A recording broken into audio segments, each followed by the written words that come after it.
ಎಲ್ರಿಗೂ ನಮಸ್ಕಾರ. ನಾನು ಅನಿಲ್. ನನ್ನ ಯೂಟ್ಯೂಬ್ ಚಾನಲ್ಗೆ ಸ್ವಾಗತ.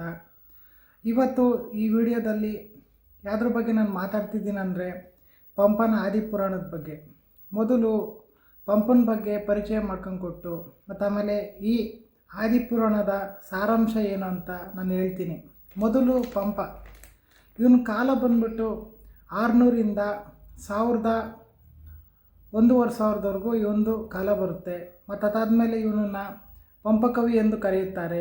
ಮತ್ತು ಆಮೇಲೆ ಇವನು ಗದ್ಯ ಪದ್ಯ ಚಂಪು ಶೈಲಿಯಲ್ಲಿ ಕೃತಿಗಳನ್ನು ರಚಿಸ್ತಿದ್ದ.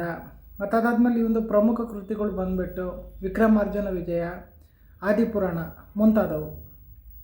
ಅದಾದಮೇಲೆ ಇವೊಂದು ಈ ಪಂಪ ಪುರಾಣದ ಸಾರಾಂಶ ಏನಂತಂದರೆ, ಮೊದಲು ಭೀಷ್ಮರ ಪಟ್ಟಾಭಿಷೇಕ ಮಾಡಬೇಕಂತ ಅಂದ್ಕೊಂಡಿರ್ತಾರೆ. ಭೀಷ್ಮ ಸತ್ತೋಗಾದ್ಮೇಲೆ ನೆಕ್ಸ್ಟು ಯಾರಿಗೆ ಪಟ್ಟಾಭಿಷೇಕ ಮಾಡಬೇಕು ಅಂತ ಅಂದ್ಕೊಳ್ಬೇಕಾದ್ರೆ ಎಲ್ಲರೂ ಕರ್ಣಂಗೆ ಮಾಡಿದ್ರೆ ಚೆನ್ನಾಗಿರುತ್ತೆ ಅಂತ ಅಂದ್ಕೊತಾರೆ. ಆವಾಗ ಏನೇನು ಆಗುತ್ತಂದರೆ ದ್ರೋಣಾಚಾರ್ಯ ಮತ್ತು ಮುಂತಾದವರೆಲ್ಲ ಹೀಯಾಳಿಸ್ತಾರೆ. ಅದಾದಮೇಲೆ ಲಾಸ್ಟಿಗೆ ಕರ್ಣಂಗೆ ಬಿಟ್ಬಿಟ್ಟು ದ್ರೋಣಾಚಾರ್ಯಂಗೆ ಪಟ್ಟಾಭಿಷೇಕ ಮಾಡ್ತಾರೆ. ಮತ್ತು ಅದಾದಮೇಲೆ ಈ ನಡೆಯೋಂಥ ಸಂದರ್ಭದಲ್ಲಿ ಕರ್ಣ ಕೂಡ ದ್ರೋಣಾಚಾರ್ಯರಿಗೆ ನೀವು ಪಟ್ಟಾಭಿಷೇಕ ಮಾಡಿ, ಭೀಷ್ಮರ ನಂತರ ಭೀಷ್ಮರ ಸತ್ತೋದ ಮೇಲೆ ಅಂತ ಹೇಳಾದ್ಮೇಲೆ ಇದಾದಮೇಲೆ ದ್ರೋಣಾಚಾರ್ಯರಿಗೆ ಪಟ್ಟಾಭಿಷೇಕ ಮಾಡ್ತಾರೆ. ಇವರು ತುಂಬ ಚೆನ್ನಾಗಿ ಯುದ್ಧ ಮಾಡ್ತಾರೆ. ಮತ್ತು ಅದಾದಮೇಲೆ ಈ ಯುದ್ಧದಲ್ಲಿ ಒಂದು ಸನ್ನಿವೇಶ ನಡೀತತೆ. ಭಗದತ್ತ ಅಂತ ಒಬ್ಬ ಇರ್ತಾನೆ. ಮತ್ತು ಅದಾದಮೇಲೆ ಅವನ ಹತ್ರ ಒಂದು ಆನೆ ಇರುತ್ತೆ. ಆ ಆನೆ ಹೆಸರು ಬಂದ್ಬಿಟ್ಟು ಸುಪರ್ತಕ ಆನೆ ಅಂತ.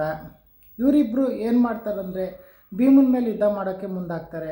ಈ ಯುದ್ಧದಲ್ಲಿ ಆ ಆನೆ ಏನು ಮಾಡಿಬಿಡುತ್ತಂದರೆ ಇವನನ್ನು ತುಂಬ ಗಾಯ ಮಾಡಿಬಿಡುತ್ತೆ. ಮತ್ತು ಅದಾದಮೇಲೆ ಇದನ್ನು ನೋಡಿಬಿಟ್ಟು ಅಲ್ಲೇ ಯುದ್ಧ ನಡಿಬೇಕಾದ್ರೆ ಅಲ್ಲೇ ಇರೋಂತಹ ಕೃಷ್ಣ ಅರ್ಜುನರು ಇದನ್ನು ನೋಡಿಬಿಟ್ಟು ಅಲ್ಲಿಗೆ ಬರ್ತಾರೆ. ಅದಾದಮೇಲೆ ಅರ್ಜುನ ಏನು ಮಾಡಿಬಿಡ್ತಾನೆ ಅಂತಂದರೆ ಅವರಿಬ್ಬರನ್ನ ಅರ್ಧಕ್ಕೆ ಕತ್ತರಿಸ್ಬಿಡ್ತಾನೆ ಇದನ್ನು ನೋಡಿಬಿಟ್ಟು. ಮತ್ತು ಅದಾದಮೇಲೆ ಆ ಆನೆನ ಅರ್ಧಕ್ಕೆ ಕತ್ತರಿಸ್ಬಿಡ್ತಾನೆ. ಅದಾದಮೇಲೆ ನೆಕ್ಸ್ಟು ಆ ಭಗದತ್ತ ಇರ್ತಾನಲ್ಲ, ಆ ಭಗದತ್ತ ಏನು ಮಾಡ್ತಾನಂದರೆ ಭೂದೇವಿಯಿಂದ ಒಂದು ವರ ಪಡ್ಕೊಂಡಿರ್ತಾನೆ, ಅದನ್ನು ಪ್ರಯೋಗ ಮಾಡ್ತಾನೆ. ಆಮೇಲೆ ಕೃಷ್ಣ ಏನು ಮಾಡಿಬಿಡ್ತಾನಂದರೆ ಆ ಭೂದೇವಿ ವರ ಇರುತ್ತಲ್ಲ ಅದನ್ನು ತಡೆ ಹಿಡಿತಾನೆ. ನಂತರ ಅವನನ್ನು ಕೂಡ ಸಾಯಿಸ್ಬಿಡ್ತಾನೆ. ಅದಾದಮೇಲೆ ಲಾಸ್ಟಿಗೆ ಅರ್ಜುನನಿಗೆ ಕೃಷ್ಣ ಹೇಳ್ತಾನೆ, ಈ ಭೂದೇವಿ ವರ ನನ್ನಿಂದ ಮಾತ್ರ ತಡೆಯೋದಕ್ಕೆ ಸಾಧ್ಯ, ಬೇರೆ ಯಾರ ಕೈಲಿಂದ ತಡೆಯೋದಕ್ಕೆ ಸಾಧ್ಯ ಇಲ್ಲ. ಯಾಕಂದರೆ ಇದು ಮುಂಚೆ ನನಗೆ ವರ ಸಿಕ್ಕಿರುತ್ತೆ ಭೂದೇವಿಯಿಂದ, ಇದನ್ನು ನಾನು ಪಡ್ಕೊಂಡಿರ್ತೀನಿ. ಮತ್ತು ಅದಾದಮೇಲೆ ಇದು ಯಾಕೆ ನನ್ನಿಂದ ಮಾತ್ರ ತಡೆಯೋಕ್ಕೆ ಸಾಧ್ಯ ಅಂದರೆ ಇದು ನಾನು ವರ ಪಡ್ಕೊಂಡಿದ್ದೀನಿ, ಹಂಗಾಗಿ ತಡೆಯೋಕ್ಕೆ ಸಾಧ್ಯ.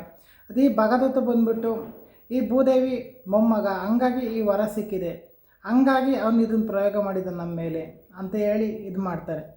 ಇದಾದ ನಂತರ ದ್ರೋಣಾಚಾರ್ಯರು ಕೂಡ ಮರಣ ಹೊಂದ್ತಾರೆ. ಕೊನೆಯಲ್ಲಿ ನಿಮ್ಗೇನಾಗುತ್ತೆ ಅಂತ ನಿಮಗೂ ಗೊತ್ತಿದೆ. ಮೇಯ್ನಾಗಿ ಪಂಪನ ಆದಿಪುರಾಣ ಬಂದ್ಬಿಟ್ಟು ಇದು ಸಾರಾಂಶ ಮೇಯ್ನಾಗಿ. ಹಂಗಾಗಿ ನನಗೆ ಗೊತ್ತಿರೋ ಇದರಲ್ಲಿ ಅರ್ಥ ಮಾಡಿಸಿದ್ದೀನಿ ಅಂತ ಅಂದ್ಕೊಂಡಿದ್ದೀನಿ. ಅದಾದಮೇಲೆ ನನಗೆ ಗೊತ್ತಿರೋ ಮಟ್ಟಿಗೆ ನಾನು ಹೇಳಿದ್ದೀನಿ. ನೆಕ್ಸ್ಟ್ ವೀಡಿಯೋದಲ್ಲಿ ಬೇರೆದ್ರ ಬಗ್ಗೆ ಮಾತಾಡ್ತೀನಿ. ಎಲ್ರಿಗೂ ಧನ್ಯವಾದಗಳು. Thank you so much.